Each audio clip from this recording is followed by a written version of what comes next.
Hello friends, welcome to my channel. હું રાઠોડ પાયલ આજે તમને ધંધાકીય પર્યાવરણના જે મુખ્ય ઘટકો બાકી છે એના વિશે ખ્યાલ અપાવીશ। એટલે કે પ્રીવિયસ લેક્ચર છે આપણે તેમાં શું જોયેલું હતું તો કે આર્થિક નીતિ જોયેલી હતી। આર્થિક નીતિ શું છે તો કે ધંધાકીય પર્યાવરણનો એક મુખ્ય ઘટક કહી શકાય। ધંધાકીય સાહસ એ શું કરે છે કે સાહસ છે પોતાની જે સરકારની આર્થિક નીતિ છે એની અસર કોઈ પણ ધંધાકીય પેઢી અથવા તો સાહસ પર થતી હોય છે। એમાં છે બે ટાઈપ્સની છે કે નાણાકીય વ્યવહારને અસર કરતી હોય તેવી નીતિ અને સેવા ક્ષેત્રના વિકાસને અસર કરતી હોય તેવી નીતિ। તો પહેલી કઈ હતી તો કે નાણાકીય વ્યવહારને, ફોર એક્ઝામ્પલ નાણાકીય નીતિ। રાજકોષીય નીતિ કોના રિલેટેડ હોય તો કરવેરાને અસર કરતી હોય છે। ઔદ્યોગિક નીતિ અને શ્રમ નીતિ એ ઉદ્યોગોના વિકાસ અને નિયમન પર અસર કરતી હોય છે। પછી કૃષિ નીતિ જે કૃષિ વિકાસ પર અસર કરતી હોય તેવી। પછી વિદેશ વ્યાપાર નીતિ અને વિદેશ વ્યાપારને અસર કરે છે, જ્યારે આયાત નિકાસ નીતિ આયાત નિકાસને અસર કરે છે। તે ઉપરાંત સેવા ક્ષેત્રના વિકાસને અસર કરતી હોય તેવી નીતિ તો કે બેન્કિંગ નીતિ, પછી વીમા અંગેની નીતિ, સંદેશા વ્યવહાર સંબંધિત નીતિ, અંગેની નીતિ, પછી તો કે આરોગ્ય સંબંધિત નીતિ, શિક્ષણ અંગેની નીતિ વગેરેનો સમાવેશ શેમાં આવે છે તો કે સેવા ક્ષેત્રના વિકાસને કરતી હોય તેવી નીતિ। એટલે કે જે આ જુદા જુદા ક્ષેત્રના વિકાસ અને નિયમનને ધ્યાનમાં રાખીને જે ઘટવામાં આવતી જે વિવિધ સરકારની નીતિઓ મળીને શું થાય છે કે જે સરકારની જે આર્થિક નીતિ છે એનું ચોક્કસ એક સ્વરૂપ નક્કી થાય છે। એમાં છે હવે આર્થિક નીતિમાં સમાવિષ્ટ કેટલીક સરકારની નીતિ વિશે આપણે સમજૂતી મેળવીએ। જે પ્રીવિયસ લેક્ચરમાં લીધેલું હતું ફર્સ્ટ વન છે નાણાકીય નીતિ। નાણાકીય નીતિ એ શું છે તો કે નાણાંના પુરવઠાને અસર કરતી એક નીતિ છે। એટલે કે નાણાકીય નીતિ શું છે કે ગવર્મેન્ટ છે, સરકાર છે, કઈ રીતે એના પૈસા છે મેનેજ કરે છે એના રિલેટેડ હોય છે। નાણાકીય નીતિ સરકાર તથા લોકોના નાણાકીય વ્યવહાર પર અસર કરે છે, કારણ કે એ બધું શું કરે છે તો કે મેનેજમેન્ટ સંચાલન કરે છે કે નાણું છે એ ક્યાં આપણે એનો યુઝ કરશું। નાણાકીય નીતિના અમલ માટે શું જોશે તો કે નાણાકીય નીતિના સાધનો જોશે। એટલે કે જો માર્કેટમાં વધારે નાણું હશે, ઓકે, એટલે નાણાંનો પુરવઠો વધારે હશે તો બેંક રેટ છે જે આરબીઆઈ એની પાસે રાખે છે સીઆરઆર એ શું વધારી શકે છે। તો શું થશે કે માર્કેટમાં નાણાંનો જે પુરવઠો છે એ ઘટી જશે, એટલે કે બેંક છે એની પાસે ઓછા પૈસા રહેશે કે જે લોન થ્રુ આપશે। પછી ખુલ્લા બજારની નીતિ એટલે કે ગવર્મેન્ટ એ શું કરે છે તો કે ખુલ્લા બજારની નીતિ હોય છે એના થ્રુ કોઈ પણ પર્સન છે એ ઇન્વેસ્ટમેન્ટ કરતા હોય છે। પછી રોકડ અનામતના પ્રમાણમાં ફેરફારને અસર સમાવેશ કરી શકે છે કે રોકડ અનામત એટલે શું થશે કે જે આરબીઆઈ છે અમુક પર્સન્ટેજ લે છે તેને રોકડ અનામત કહેવાય છે। જેટલું રોકડ અનામત શું તો કે વધારે રાખશે એટલું શું થશે તો કે મની છે ઓછી રહેશે માર્કેટમાં।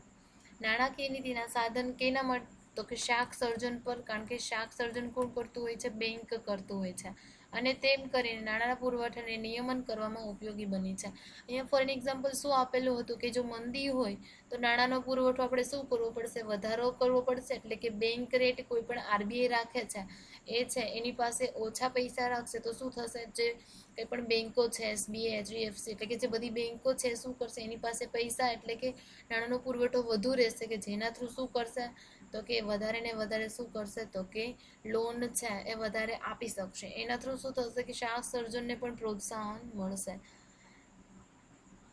તે રીતે શું થશે કે નાણાંનો જે પુરવઠો છે એ વધે છે। તેવી જ રીતે બીજું એક્ઝામ્પલ હતું ખુલ્લા બજારમાંથી જામીનગીરીઓને ખરીદી કરવામાં આવે છે જેથી નાણાકીય સંસ્થાઓ અને લોકો પાસે વધારે નાણું આવે છે। અને રોકડ અનામતમાં શું થાય છે તો કે ઘટાડો કરવામાં આવે છે, એટલે કે બેંકોને ઓછી રકમ અનામત તરીકે રાખવી પડે છે, કારણ કે બેંક ઓછી રાખશે તો શું થશે કે વધારે છે શું કરશે તો કે વધારે લોન આપી શકશે। તેના પરિણામે તે શાક સર્જનની શક્તિ વધે છે, વધારે લોન આપશે તો એને શું થશે કે શાક એટલે કે ક્રેડિટ વધારે થશે અને વધુ પ્રમાણમાં શાકનું સર્જન અને નાણાંનો પુરવઠો છે માર્કેટમાં વધે છે। બીજું છે રાજકોષીય નીતિ। રાજકોષીય નીતિ એટલે શું થશે કે જે તિજોરી સાથે સંબંધ ધરાવતી હોય તેવી નીતિ। રાજકોષીય નીતિના કેટલા સાધનો છે, 4 છે। જાહેર આવક જેમાં મુખ્યત્વે કરવેરા છે, બીજું છે જાહેર ખર્ચ, પછી જાહેર ઋણ અને ચોથું છે ખાધપૂર્વક નાણાં નીતિ.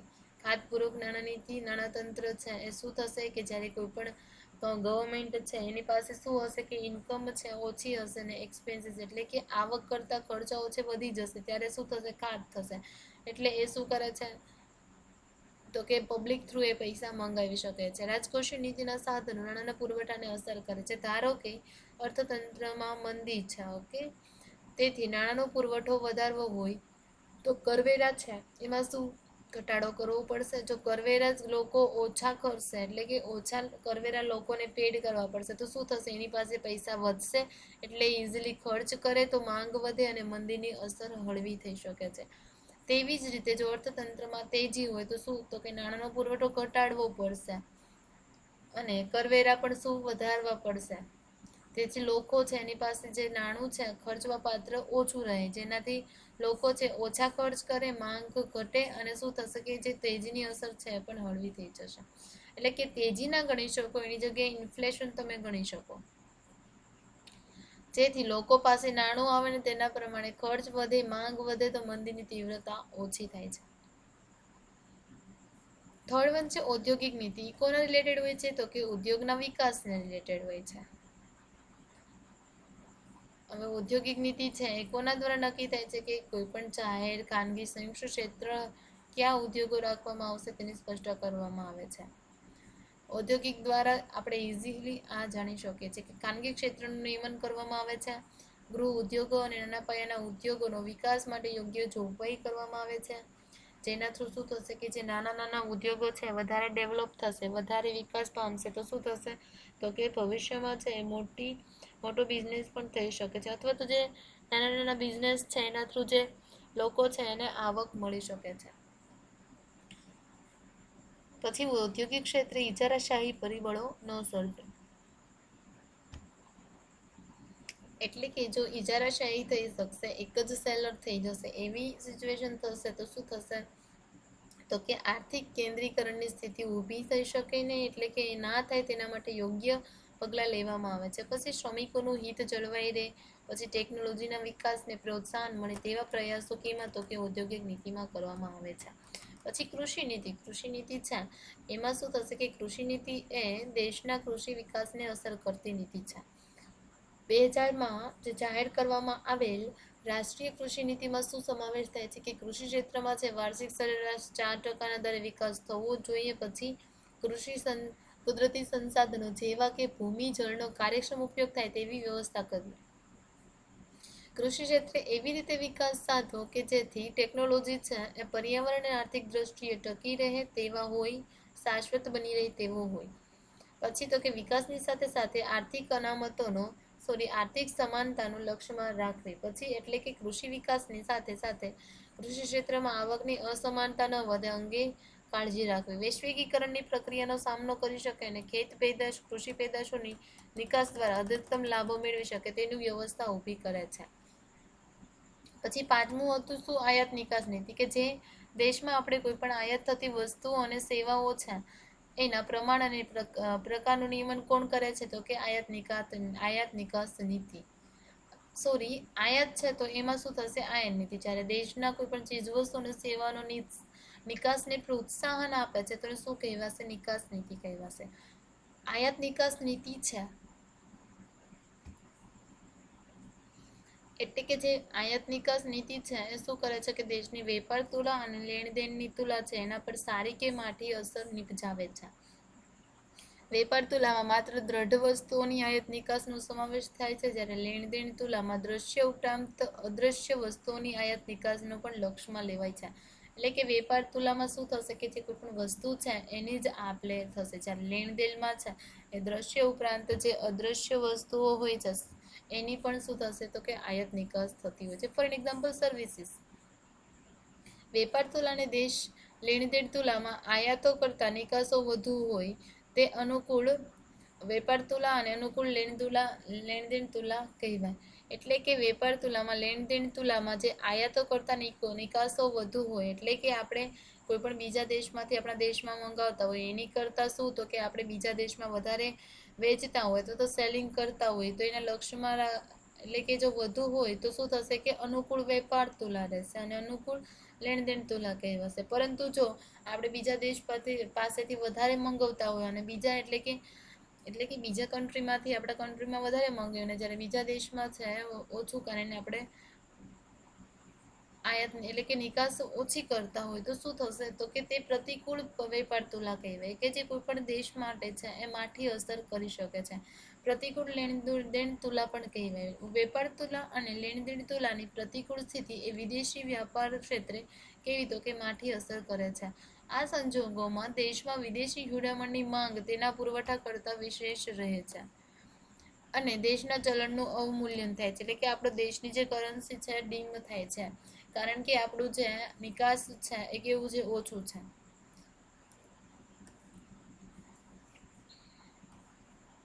એટલે કે અવમૂલ્યન એટલે શું થશે કે ચલણનું મૂલ્ય ઘટે તેને શું કહેવાય? અવમૂલ્યન કહેવાય.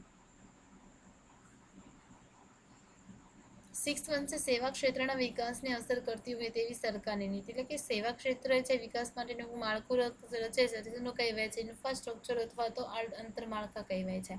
એમાં શું હોય છે કે ખેતી અને ઉદ્યોગ ક્ષેત્રના વિકાસમાં સહાયરૂપ બને છે.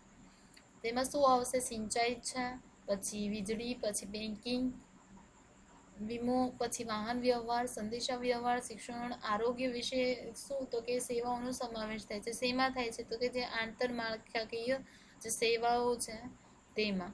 આના પરથી એમ કહી શકાય કે જો આંતરમાળખાકીય સેવાઓનો વિકાસ જ ના થયો હોય તો ખેતી અને ઉદ્યોગ ક્ષેત્રનો વિકાસ છે એમાં ગતિ રહેતી નથી. તે માટે દેશમાં ખેતી અને ઉદ્યોગોનો વિકાસ ઝડપી બને તે બંને ક્ષેત્રોનો વિકાસ જો ઊંચા આવે તે માટે સેવા ક્ષેત્રમાં સમાવેશ આંતરમાળખાકીય જે સેવાઓ છે એને પૂર્તિ કરવી અને ઝડપી વિકાસ કઈ રીતે બની શકે એ જરૂરી હોય છે. તે માટે સરકાર છે એ શું કરે છે? યોગ્ય સમયે બેન્કિંગ નીતિ, પછી વીમા નીતિ, સિંચાઈ નીતિ, વીજળી કે ઉર્જા શક્તિ સંબંધિત નીતિ, પછી વાહન વ્યવહાર નીતિ, સંદેશા વ્યવહાર નીતિ, શિક્ષણ, જાહેર આરોગ્ય રિલેટેડ નીતિ છે બહાર પાડે છે. કે સ્વાભાવિક રીતે જે સેવા ક્ષેત્રની આ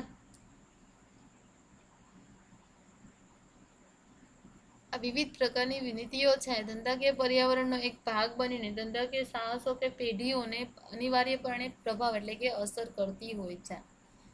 પછી 4th વન છે એ શું છે તો કે કાનૂની વ્યવસ્થા. દેશમાં પ્રવર્તતી જે કાનૂન વ્યવસ્થા છે તે કે અત્યારની જે વર્તમાન જે કંઈ પણ કાનૂનની જે વ્યવસ્થા છે એ ધંધાકીય પર્યાવરણનું એક અગત્યનું અંગભૂત ઘટક કહી શકાય. સામાન્ય કાયદા અને ધંધાકીય કાયદા કોઈ પણ પ્રકારના ધંધાકીય સાહસને અસર કરતા હોય છે. એટલે કે નોર્મલ લો હોય અથવા તો કોઈ પણ બિઝનેસ રિલેટેડ કોઈ પણ કાયદાઓ હોય તો એ કોઈ પણ ધંધાકીય સાહસને છે શોર્ટલી અસર કરે જ છે. કોઈ પણ ધંધો પ્રવર્તમાન કાનૂની વ્યવસ્થાની ઉપેક્ષા કરીને ચાલી શકે નહીં. એવું નહીં કહેશે કે ફોર એક્ઝામ્પલ છે અત્યારમાં જીએસટી છે તો એવું કોઈ પણ બિઝનેસ કહેશે કે મારે જીએસટી ફોલો નથી કરવું, નહીં, કારણ કે કાયદા માન્ય છે. કોઈ પણ ધંધો છે પ્રવર્તમાન કાનૂની જે વ્યવસ્થાની જે ઉપેક્ષા કરીને ચાલી શકે નહીં. એટલે કે એને કોઈ પણ પ્રવર્તમાન એટલે કે જે વર્તમાનના કોઈ પણ કાનૂની જે વ્યવસ્થા છે, કંઈ પણ કાનૂન છે, જે કાયદાઓ છે એને શું કરવું પડશે તો કે એક્સેપ્ટ અથવા તો માનવું પડશે.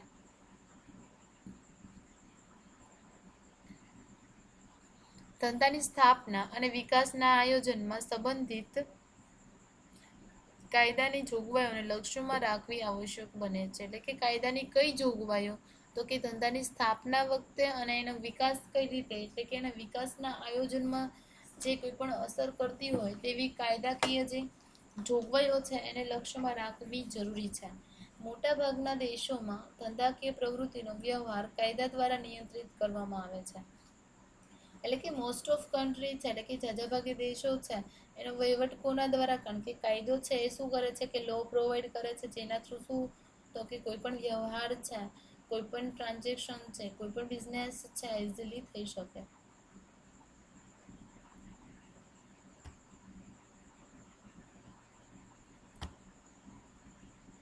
એટલે કે વ્યાપાર વાણિજ્ય વિષયક આ કાયદાઓ હેઠળ વસ્તુની જાત અને તેની ગુણવત્તા એટલે કે જે વ્યાપાર વાણિજ્ય એટલે કે બિઝનેસ રિલેટેડ શું તો કે કોઈ પણ વસ્તુ છે એ કઈ વસ્તુ આપણે ઉત્પાદન કરવી, તેની ગુણવત્તા કેટલી રાખીશું, પછી ચીજ વસ્તુ પેક કરવાની સાધન સામગ્રી અને તેમજ વેચાણને પ્રોત્સાહિત કરવાની રીતો વગેરે બાબતો આવરી લેવામાં આવે છે. એટલે કે વ્યાપાર વાણિજ્ય વિષયક છે એ કાયદાઓ છે એના હેઠળની વસ્તુઓ, એટલે કે કોઈ પણ કાયદા દ્વારા જે નક્કી કરવામાં આવેલી છે કે ભાઈ આ પ્રોડક્ટ છે, આ વસ્તુ છે જે આ દેશમાં વેચવાની છે, એટલે કે અમુક છે એ વસ્તુ છે એ નથી વેચવાની, તો શું થશે કે વસ્તુ છે કઈ વેચવી, પછી તેની ક્વોલિટી એટલે કે તેની ગુણવત્તા કેટલી રાખવી, પછી એની પેકેજિંગ કઈ રીતે કરવી, એટલે કે એમાંથી કઈ સાધન સામગ્રીનો યુઝ કરવો, તેમજ જે વેચાણ છે એને પ્રોત્સાહિત કરવાની રીતો છે એ બધી બાબતોને આવરી લેવામાં આવે છે. ઘણા દેશોમાં છે ઉપભોક્તાઓના હિતોનું રક્ષણ કરવા માટે કાયદાનો અમલ વધુ અસરકારક રીતે કરવામાં આવે છે. એટલે કે શું થશે કે જે કોઈ પણ ઉપભોક્તા છે, કોઈ પણ ગ્રાહક છે, એના હિતોનું રક્ષણ થાય છે કે નહીં, એ કોઈ પણ બિઝનેસ છે એની સાથે કોઈ પણ ફ્રોડ થતો નથી, કારણ કે વસ્તુ છે આઉટડેટેડ બી આપે છે અથવા તો ખરાબ વસ્તુ પણ આપે છે. તો ઇઝીલી શું તો કે કોઈ પણ ઉપભોક્તા છે, ગ્રાહક છે, એનું શું તો કે એનું હિત જળવાઈ રહે, એ સામનો કરી શકે કે એની પાસે જો કાયદામાં એની તરફનું હશે તો. પર્યાવરણની શુદ્ધતા જાળવવા તેમજ કુદરતી પરિસ્થિતિ સાથે સંતુલન જાળવવા આ પ્રકારના ધારાઓ અને નિયમોનું મહત્વ આજે પણ દેશમાં વધતું જાય છે. એટલે કે પર્યાવરણની શુદ્ધતા રિલેટેડ પણ આપણે શું હોય છે તો કે કાયદામાં હોય છે કે ફોર એક્ઝામ્પલ જે બિઝનેસ હોય છે એ ક્યાં થાય છે તો કે જીએડીસી છે એમાં જ કરી શકીએ છીએ, જે કોઈ પણ સિટી હોય છે એની બારોબાર હોય છે. એટલે કે પર્યાવરણની શુદ્ધતા જાળવવી તેમજ કુદરતી પરિસ્થિતિ એટલે કે જેવી કુદરતી પરિસ્થિતિ છે એ પણ એની સાથે સંતુલન જાળવવું, આ પ્રકારના જે ધારાઓ છે અને નિયમોનું આજે પણ દેશમાં મહત્વ વધતું જતું હોય છે. કેટલાક દેશો વેચવામાં આવતી વસ્તુ પર પેકિંગ સહિત અમુક ચોક્કસ બ્રાન્ડ કે ટ્રેડમાર્કનો ઉલ્લેખ કરવા અંગે ચોક્કસ ધોરણો અપાય છે. એટલે કે કોઈ પણ વસ્તુની બ્રાન્ડ કેટલી છે, એફએસએસઆઈ છે એ શું કરે છે તો કે એ એનો લોગો હોય છે કે જેના થ્રુ કોઈ પણ માર્કેટમાં જે બ્રાન્ડ છે, વસ્તુ છે એ બ્રાન્ડેડ એટલે કે એમાં જે ક્વોલિટી છે એ શું તો કે ટેસ્ટિંગ કરેલી હોય છે. એટલે કે ટ્રેડમાર્ક હોય છે અથવા તો જે બ્રાન્ડ છે એનો ઉલ્લેખ કરવો કોઈ પણ બિઝનેસ માટે જરૂરી હોય છે. તો કેટલાક દેશોમાં અમુક વસ્તુઓ પર કોઈ ચોક્કસ બ્રાન્ડ કે છાપની નિશાનીઓ કે પ્રતીકો દર્શાવવા પર પ્રતિબંધો મૂકવામાં આવે છે.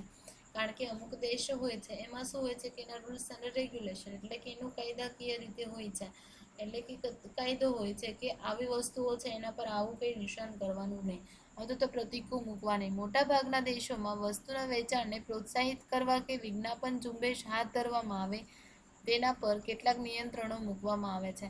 કે મોટાભાગના દેશો છે એવું કરવામાં, એટલે કે એડવર્ટાઇઝમેન્ટ છે કઈ રીતે કરવી, એટલે એ પણ શું તો કે એમાં પણ ધ્યાન રાખવું પડે છે કે મોટાભાગના દેશો છે વસ્તુના વેચાણને પ્રોત્સાહિત કરવા જે વિજ્ઞાપન ઝુંબેશ હાથ ધરવામાં આવે છે, કેટલાક દેશો છે એના પર નિયંત્રણ પણ, કારણ કે લિમિટેશનમાં કોઈ પણ વસ્તુ થવી જોઈએ. ભારત સહિતના ઘણા દેશોમાં કેફી અને માદક પીણાઓ અંગે જાહેરાત પર પ્રતિબંધો જોવા મળે છે. એટલે કે જે કેફી છે અથવા તો જે પીણાઓ છે એટલે કે દારૂ ને વગેરે છે એના પર શું તો કે લોગો છે એટલે કે એના પર લખવું જરૂરી છે, એની જાહેરાત છે એ થશે નહીં. સિગરેટના પેકેટ પર શું લખેલું છે, cigarette smoking is injurious to health, એટલે શું તો કે જે આપણી હેલ્થ માટે છે એ સારું નથી, જેથી ચેતવણી આપીને તેની જાહેરાતને ચેતવણીરૂપ બનાવવામાં આવે છે. તેથી શું થશે કે લોકો છે એનો મર્યાદિત ઉપયોગ કરે છે.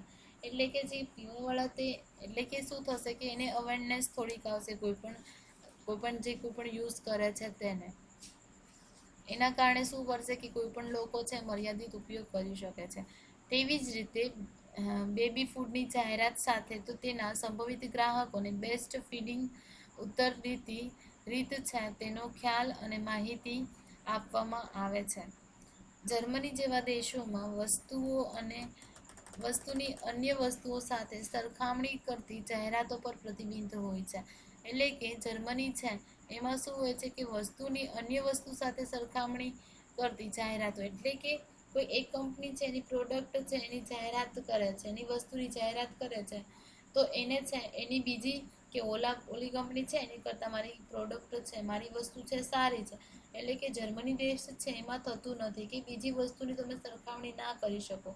તમારી કોઈ પણ પ્રોડક્ટ છે, તમારી વસ્તુ છે એની જાહેરાત કરો ને, કે તમે એની ક્વોલિટી આટલી છે, એની ઉપયોગિતા આટલી છે, ગુણવત્તા આટલી છે, આટલી પ્રાઇસ છે, એના પર પ્રતિબંધ હોય છે. એટલું જ નહીં, પરંતુ આ જ ઉત્તમ વસ્તુ છે તેવા શબ્દનો પણ ઉપયોગ દેવામાં આવતો નથી. એટલે કે એવું પણ કહેવામાં નથી આવતું કે અમારી વસ્તુ છે એ જ બેસ્ટ છે, તમે એ જ પરચેસ કરો, એવું પણ ના કહી શકો. યુએસએમાં ફેડરલ ટ્રેડ કમિશન આવી જાહેરાતો સંબંધિત પ્રતિબંધો મૂકવામાં વિશાળ સત્તા ધરાવે છે. યુએસએમાં જે ફેડરલ ટ્રેડ કમિશન છે શું કરે છે, તો કે જાહેરાત સંબંધિત જાહેરાતો કરે છે. શું, તો કે વિશાળ સત્તા ધરાવે છે કે એના પર પ્રતિબંધ રાખી શકે. વસ્તુની ગુણવત્તા સંબંધિત તેમજ વાજબી કિંમત સંબંધિત દાવો કરનાર પેઢી કે કંપનીએ પોતાની વસ્તુ સારી છે તે બાબત ઉપરોક્ત કમિશનને પૂરતા પુરાવા આપવા પડે છે. એટલે કે કોઈ પણ બિઝનેસ છે, એને વસ્તુ છે, એને વસ્તી સંબંધી તો મેં આટલી વસ્તુ છે, એની ગુણવત્તા આટલી છે, પછી એની કિંમત આટલી રાખે છે, કિંમત છે એના પ્રમાણમાં ગુણવત્તા છે કે નહીં, એ બધું પેઢી છે એના સંબંધિત શું કરવું પડશે કે વસ્તુ સારી છે એ બાબત ઉપરોક્ત કમિશન એટલે કે જે ફેડરલ ટ્રેડ કમિશન છે એને શું, તો કે પૂરતા પુરાવા આપવા પડશે, ટેસ્ટિંગ કરાવવા પડશે, અને પછી જ શું કરશે, જો એ હા પાડશે તો જ પ્રોડક્ટ છે એ બજારમાં આવી શકે છે. કેફી પદાર્થો એટલે કે ડ્રગ્સનું ઉત્પાદન કરતા બધા જ ઉત્પાદકોએ ગ્રાહકોને આ બાબતની જાણ કરવી પડે છે કે આવી વસ્તુઓ સંભવિત અસરો કેવી થશે. એટલે કે શ્યોરલી ડ્રગ્સ ને બધું વેચાય છે, પરંતુ જે કોઈ પણ એના ઉત્પાદકો છે એને ગ્રાહકોને એટલીસ્ટ એવું કહેવું તો જોઈએ કે જે આ વસ્તુ છે એની આટલી અસર થશે. આ સાથે અમુક પ્રકારની જે ડ્રગ્સ છે, ખાદ્ય પદાર્થો છે, તેમજ સૌંદર્ય પ્રસાધનો એટલે કે કોસ્મેટિક, એટલે કે જે આ વસ્તુ છે એની કોઈ પણ વ્યક્તિ અથવા તો કોઈ પણ પરચેસ કરે છે, ગ્રાહક પર કેવી અસર થશે એ પણ કહેવું જરૂરી છે. ના વપરાશથી માનવ શરીર પર તેની સંભવિત અને પરોક્ષ અસરો કેવી પડશે તે અંગેની જાહેર જાણ કરવાનું ફરજિયાત છે. એટલે કે લોકોને ખબર હોવી જોઈએ કે કોઈ પણ એ વસ્તુ ખરીદે છે તો એની અસર કઈ રીતે થશે. યુએસએમાં આ દ્રષ્ટિએ ઉપરોક્ત વસ્તુઓના ઉત્પાદકોએ કેટલીક ધંધાકીય અગવડો અને મુશ્કેલીઓ પણ મળે છે, કારણ કે એના રૂલ્સ, એના કાયદા છે એ ફરજિયાત બધાને પાળવાના હોય છે, પરંતુ આ બધું ત્યાં કાયદા દ્વારા ફરજિયાત કરવામાં આવેલું છે. વસ્તુ મિશ્રની વધતી જતી જટિલતા અને વસ્તુ વૈવિધ્યને કારણે late the buyers B aware ની જોગવાઈઓ કરવાની સરકારને ફરજ પડે છે. Late the buyers B aware એટલે કે જે બાયર્સ છે, ખરીદનારા છે, જે કોઈ પણ ગ્રાહક છે એને અવેર એટલે કે એને જાણકાર થઈ કોઈ પણ શું, તો કે પણ વસ્તુના કારણે. ભારતમાં પણ ધંધાકીય પ્રવૃત્તિનું નિયંત્રણ કરવા આવા અનેક કાયદાઓ પ્રવર્તમાન છે.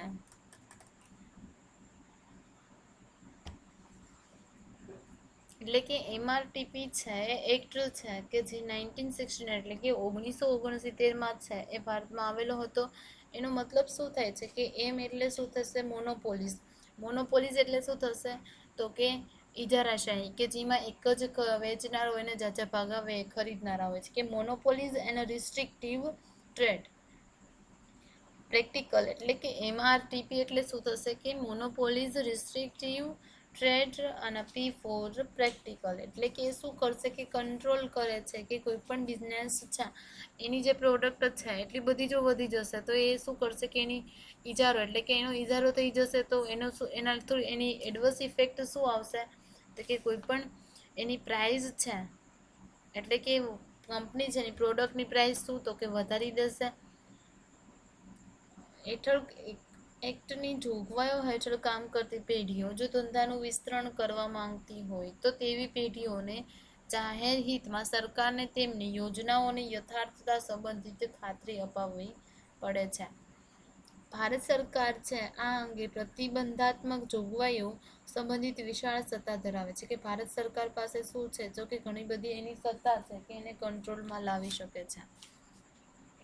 સરકારની ઔદ્યોગિક પરવાનાની પદ્ધતિ ધંધાકીય એકમોનું સ્થળ ધંધાકીય સરકારની જે ઔદ્યોગિક પરવાના પદ્ધતિ છે એ કોઈપણ ધંધાનું જે એકમનું સ્થળ ક્યાં છે, પછી તેમની સ્થાપિત ઉત્પાદન શક્તિ તેમજ ઉત્પાદનની પ્રક્રિયા કરી મહત્વનો એટલે કે ભાગ ભજવે છે.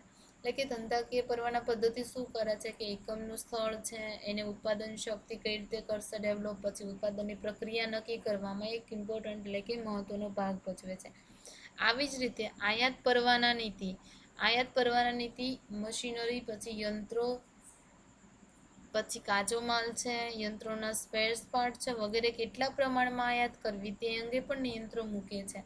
એટલે કે આ એક્ટ છે એ ખાલી એવું નથી કહેતા, પરંતુ એની સાથે સાથે શું કહે છે તો કે કોઈ પણ તમે બીજે વિદેશમાંથી કેટલું આયાત કરો છો, કારણ કે વધારે આયાત થઈ જશે તો શું થશે કે નિકાસ ઘટી જશે, નિકાસ ઘટશે તો શું થશે કે જે આપણી વેલ્યુ છે કરન્સીની, રૂપિયાની જે વેલ્યુ છે એ પણ ઘટી જશે.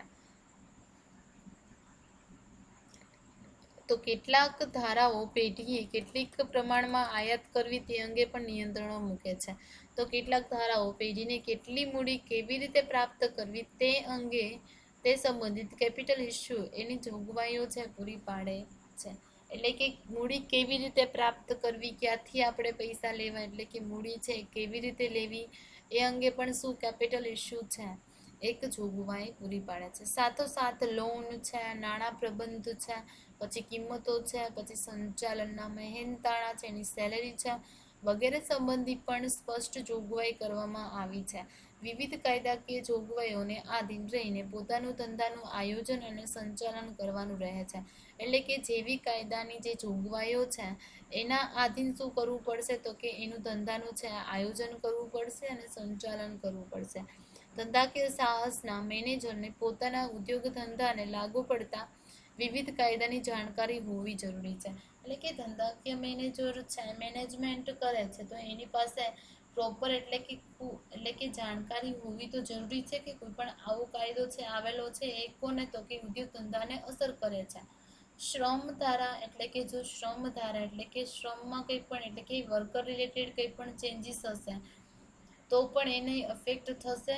પછી પ્રદૂષણ સંબંધિત ધારાઓ, પછી વિદેશી હુડિયામણ સંબંધિત ધારાઓ એટલે કે વિદેશી નાણું છે એના રિલેટેડ કોઈ પણ ધારાઓ હશે, કારણ કે એના થ્રુ આપણે શું કરે કે આપણે બિઝનેસ કોઈ પણ હોય છે જે બીજા કન્ટ્રીમાં પણ શું એક્સપોર્ટ કરતા હોય છે અથવા તો બીજા કન્ટ્રીમાંથી છે સ્પેર પાર્ટ ઇમ્પોર્ટ કરતા હોય છે, તો એના રિલેટેડ પણ કંઈ ચેન્જીસ આવેલા છે રેટ તો એનું પણ અસર કરે છે. ગ્રાહક સુરક્ષા ધારા, એ ગ્રાહક છે એની સુરક્ષા માટે આટલું ધારા એટલે કે એના રિલેટેડ શું તો કે ધારાઓ અથવા તો કલમો હોય છે એ રિલેટેડ જાણકારી હોવી જરૂરી છે. વગેરે વિશે તે પૂરી જાણકારી ધરાવતો હોય એ અત્યંત જરૂરી ગણાય છે.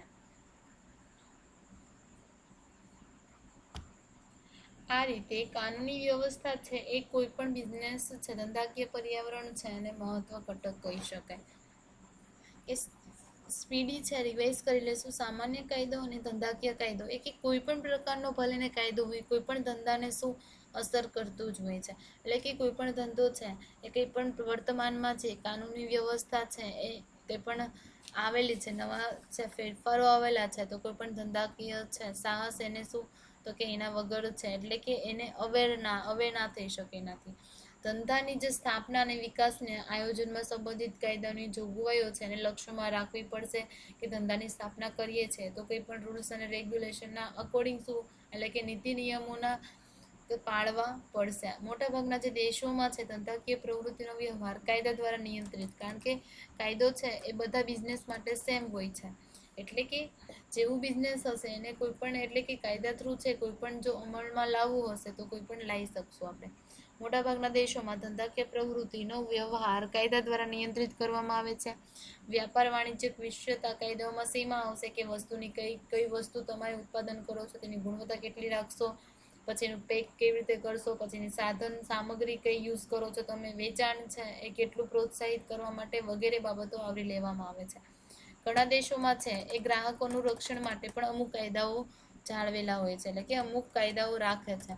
પર્યાવરણની શુદ્ધતા જાળવવી, પછી કુદરતી પરિસ્થિતિ સાથે સંતુલન જાળવવા માટે પણ શું અમુક ધારાઓ અને નિયમો છે આજે પણ મહત્વના છે. કેટલાક દેશો છે વેચવામાં આવતી પ્રોડક્ટ છે એના રિલેટેડ શું કરવું પડશે તો કે બ્રાન્ડ છે અને ટ્રેડમાર્ક છે એનો પણ ઉલ્લેખ કરવો જરૂરી છે. કેટલાક દેશો છે અમુક જે બ્રાન્ડ છે અમુક વસ્તુ છે એના પર છાપ કે નિશાનીઓ છે એના પ્રતીકો મૂકવામાં નથી આવતા, એટલે કે મોટાભાગના દેશોના જે વસ્તુનું વેચાણને પ્રોત્સાહિત કરવા માટે એટલે કે વિજ્ઞાપન છે એ પણ કંઈક લિમિટમાં હોવું જોઈએ, એટલે કે એના પર નિયંત્રણો મૂકવામાં આવશે. ભારત સહિતના ઘણા દેશોમાં છે કેફી એટલે કે ડ્રગ્સ અને માદક પીણાઓ છે અંગેની જાહેરાત પ્રતિબંધો જોવામાં આવે છે, એટલે કે કોઈ પણ જાહેરાત કરો છો તો એની સાથે શું તો કે તમારી એની નેગેટિવ એટલે કે એની નકારાત્મક અસર કેવી થશે એ પણ કહેવું જરૂરી છે, એટલે કે પોઝિટિવ જ કહેવું જરૂરી નથી. સિગારેટ પર કેમ cigarette smoking is injurious to health જેવી ચેતવણી આપીને તેની જાહેરાતને ચેતવણી રૂપ બનાવવામાં આવે છે, કારણ કે લોકો છે એના કારણે શું તો કે અવેર થશે, એ જાણશે કે ભાઈ આ પ્રોડક્ટ છે એનું આવું થાય છે, તેના થ્રુ એ મર્યાદિત ઉપયોગ કરી શકે છે. આવી રીતે જે બેબી ફૂડની જે જાહેરાત કરે છે તો એની સાથે બ્રેસ્ટ ફીડિંગ છે એની ઉત્તર રીત પણ કહી શકે છે કે તેનો ખ્યાલ અને માહિતી આપવામાં આવે છે. જર્મની દેશ છે એમાં શું તો કે એવું છે કે જે જાહેરાતો કરે છે તો એની વસ્તુ છે એનું કમ્પેરિઝન બીજી, એટલે કે આ વસ્તુ મારી પરચેસ કરો ઓલી કંપની કરતાં સારી છે એવું કહી ના શકે. પછી તો કે એટલું જ નહીં પણ આ મારી વસ્તુ છે, મારી પ્રોડક્ટ છે, મારી કંપનીની બ્રાન્ડ છે એ જ બધે કરતાં બેસ્ટ છે એમ પણ કહી શકે નહીં, એવા શબ્દનો પણ પ્રયોગ કરવા દેવામાં આવતા નથી. પછી યુએસએમાં જે ફેડરલ ટ્રેડ કમિશન છે આવી જાહેરાતો પર સંબંધિત શું કરે છે તો કે પ્રતિબંધો મૂકવામાં એક વિશાળ સત્તા ધરાવે છે, એટલે કે મોસ્ટ ઓફ કન્ટ્રી છે એના અંડરમાં હોય છે. વસ્તુની ગુણવત્તા સંબંધિત તેમજ કોઈ પણ વસ્તુ છે એની ગુણવત્તા આટલી છે, પછી વાજબી એટલે કે ભાવ કેટલો છે એના સંબંધિત જેવી ગુણવત્તા છે એવી ભાવ છે, એના શું કરવું પડશે કે પુરાવા છે યોગ્ય કોને આપવા પડશે તો કે જે યુએસએમાં ફેડરલ ટ્રેડ કમિશન છે તેને. પછી કેફી પદાર્થો છે એનું ઉત્પાદન કરતા બધા જ ઉત્પાદકોએ આ બાબત જાણ કરવી જરૂરી છે કે આની સંભવિત અસરો થશે, એટલે કે એને સંભવિત એટલે કે નેગેટિવ એટલે કે નકારાત્મક અસર પણ કહેવી જરૂરી છે. એટલે કે અમુક પ્રકારની જે ડ્રગ્સ હોય છે, ખાદ્ય પદાર્થો હોય છે, તો જે કોસ્મેટિક વસ્તુ હોય છે તો વપરાશની જે માનવ શરીર પર કેવી અસર થશે, એટલે કે સંભવિત સારી પણ અસર અને પરોક્ષ એટલે કે એની નેગેટિવ ઇમ્પેક્ટ પણ કહેવી જરૂરી છે. યુએસએમાં છે ઉપરોક્ત વસ્તુઓનું ઉત્પાદકો કેટલીક ફરિયાદ અગવટો એટલે કે એને શું થશે કે મુશ્કેલી પણ થાય છે કોઈ પણ દેશમાં, પરંતુ આ બધું ત્યાં કાયદા દ્વારા ફરજિયાત કરવામાં આવ્યું છે કે બધા લોકોએ છે માનવું જ પડશે. એના લીધે શું થશે કે late the bars B aware, એટલે કે લોકો છે એને અવેરનેસ લાવે એટલે કે જાણકારી લાવે, એને એટલે કે એને ઇન્ફોર્મેશન હોવી જોઈએ કે આ પ્રોડક્ટ છે એનું આટલું યુઝ થાય છે.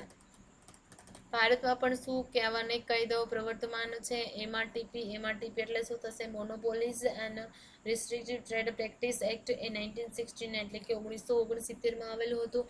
એના દ્વારા શું હતું કે હેઠળ કરતી પેઢીઓ છે એનું ધંધાનું વિસ્તરણ કરવા માંગતી હોય તો ડેવલપમેન્ટ કરવા માંગતી હોય, વધારવા માંગતી હોય તો શું તો કે જાહેર હિતને પણ સરકારને તેમની યોજનાઓ યથાર્થતા સંબંધો ખાતરી આપવી પડે છે કે અમારી પ્રોડક્ટ છે આવું એનું યુઝ થાય છે. એટલે કે ભારત સરકાર આ પ્રતિબંધાત્મક જોગવાઈઓ સંબંધિત વિશાળ સત્તા ધરાવે છે. સરકારની જે ઔદ્યોગિક પરવાના નીતિ છે એનાથી કોઈ પણ બિઝનેસ છે ધંધાકીય એકમનું સ્થળ કયું રાખવું, ઉત્પાદન શક્તિ, પછી ઉત્પાદનની પ્રક્રિયા છે એના રિલેટેડ શું તો કે ઇન્ફોર્મેશન આપે છે. એવી જ રીતે આયાત પરવાની નીતિ છે કે કેટલી મશીનરી બીજા દેશમાંથી લેવી, કાચો માલ કેટલો લેવો, સ્પેર પાર્ટ એ કેટલા પ્રમાણમાં આયાત કરવી ને તેના પર નિયંત્રણો મૂકે છે, કારણ કે જો આયાત વધી જશે નિકાસ કરતા તો આપણી વેલ્યુ છે મનીની એ ઘટી જશે. તો કેટલાક ધારાઓ પેઢીએ કેટલી મૂડી કેવી રીતે પ્રાપ્ત કરવી એ અંગે પણ શું તો કે કેપિટલ ઇસ્યુ છે એક જોગવાઈ છે જે પૂરી પાડે છે. સાથોસાથ લોન છે, પછી નાણાં પ્રબંધ છે, પછી એટલે કે કિંમતો છે, પછી સંચાલનનું સેલરી છે એ અંગે પણ શું જોગવાઈ કરવામાં આવેલી છે. એટલે કે આની આધીન કાયદાકીય જેવી જોગવાઈઓ છે એના આધીન કોઈ પણ ધંધા છે એનું આયોજન કરવું પડશે અને સંચાલન કરવું પડશે. ધંધાકીય સાહસ છે મેનેજરે પોતાના ઉદ્યોગ ધંધાને લાગુ પડતી વિવિધ કાયદો છે એનું જાણકારી હોવી જોઈએ, જેનાથી કેવી તો કે શ્રમ ધારાઓ છે, પ્રદૂષણ રિલેટેડ કંઈ પણ ધારાઓ છે, નિયમો છે અથવા તો કાયદાઓ છે, પછી વિદેશી હુડિયામણ સંબંધિત ધારાઓ છે, પછી ગ્રાહક સુરક્ષા વગેરે અંગે જરૂરિયાત હોવી એટલે કે માહિતી હોવી જરૂરી છે. આઈ હોપ કે તમને બધાને સમજાઈ ગયું હશે. એની ડાઉટ હોય તો મને કમેન્ટ સેશનમાં કહી શકો છો. હવે નેક્સ્ટ લેક્ચર છે આપણે ત્યારે ટેકનોલોજી જોઈશું.